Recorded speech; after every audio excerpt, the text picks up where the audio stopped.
Do you think, shifting over domestically, do you think that Portland, Chicago, D.C., now Trump's talking about San Francisco in terms of the National Guard, are we in a civil war, Matt? Yes.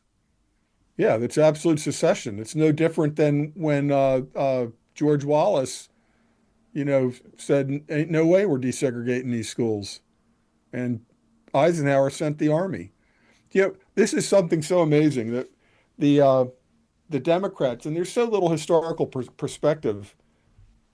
I heard this on Bannon, and I made a meme about it a few days ago with Kennedy and John F. Kennedy and Trump.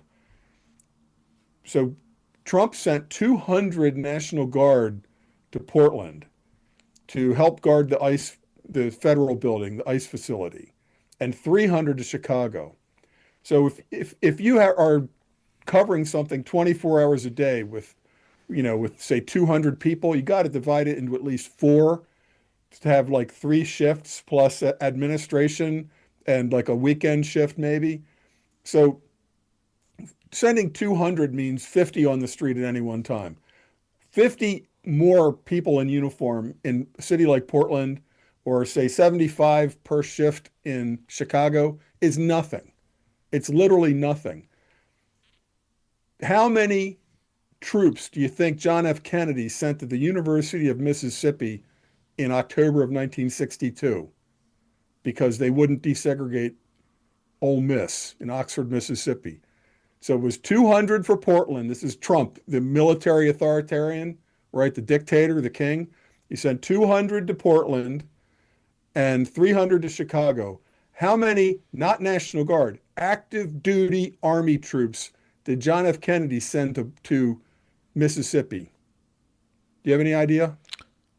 I don't, but let me take a crack. 100? 31,000. 31,000. The entire 101st I'm Airborne gonna have to edit. Division from I'm Kentucky. gonna have to edit that guess out by 100. 31,000. And it was, yay, Kennedy's being decisive. We can't let those rednecks refuse a federal order. So now the legitimate federal order is we're getting the illegal aliens out. It's the law. They're in the country illegally. We're sending them home. It's the law, federal supremacy clause, right? It's if you don't like it, get Congress and change the law. But Pritzker and whoever the governor in Oregon is, and then you got Newsom in California, they're saying we are not allowing ICE. It's an ICE-free zone.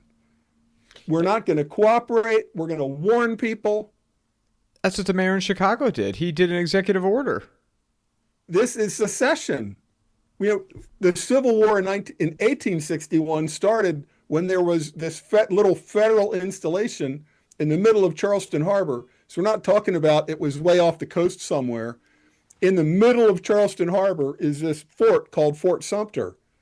And the South Carolinians, there had been no formal declaration of war, no secession, nothing like that. Hotheads in South Carolina, not even like the whole government of South Carolina, hotheads got control of some cannons, started shooting. First they said get out, and the Union troops, the federal troops in Charleston Harbor at Fort Sumter, flying an American flag, said no, we're not getting out. This is federal property. This is like the ICE or the federal building in Portland or Chicago, right? This is not Chicago property. This is federal property, right? This belongs to the federal government. Like an embassy doesn't belong to America, it belongs to Britain or it belongs to Germany. You can't just march in like the Iranians did in 1980. That was a big deal. You just violated the sovereignty of that diplomatic compound. Well, in Chicago and Portland and in San Francisco, those ICE facilities don't belong to Chicago, Portland, or San Francisco. They belong to the federal government. And the locals are saying, screw you. And they're allowing the modern version of cannons being fired at Fort Sumter. When people say fireworks, they're talking about these things that you shoot 1,000 feet in the air and then they go boom. Well, you can put the tube sideways and it fires that way into a crowd of police and goes boom. It can blind you. It can maim you.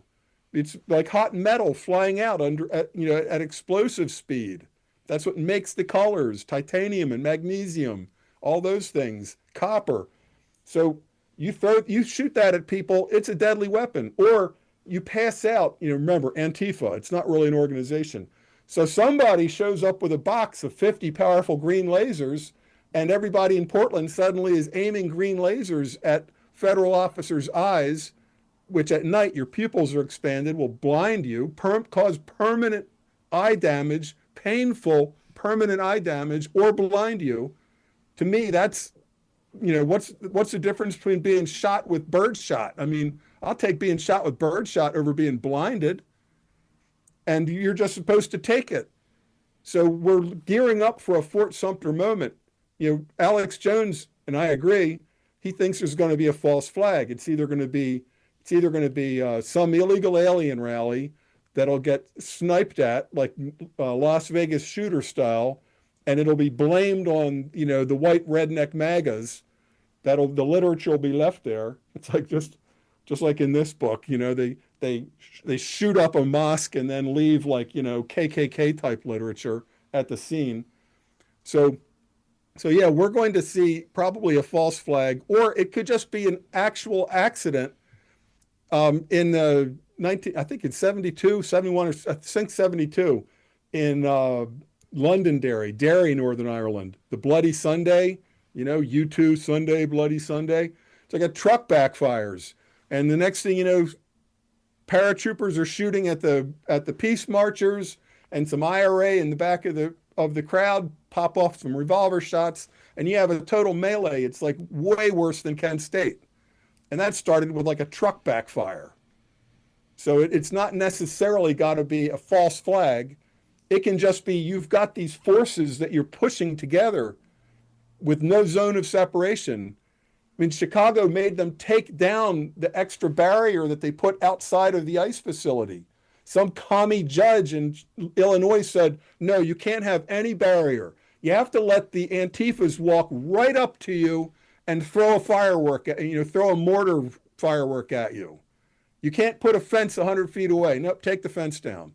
So it's the commies, including judges, the lawfare communists, and the Antifas, and these ICE facilities, the federal buildings like in Portland, that's the Fort Sumter.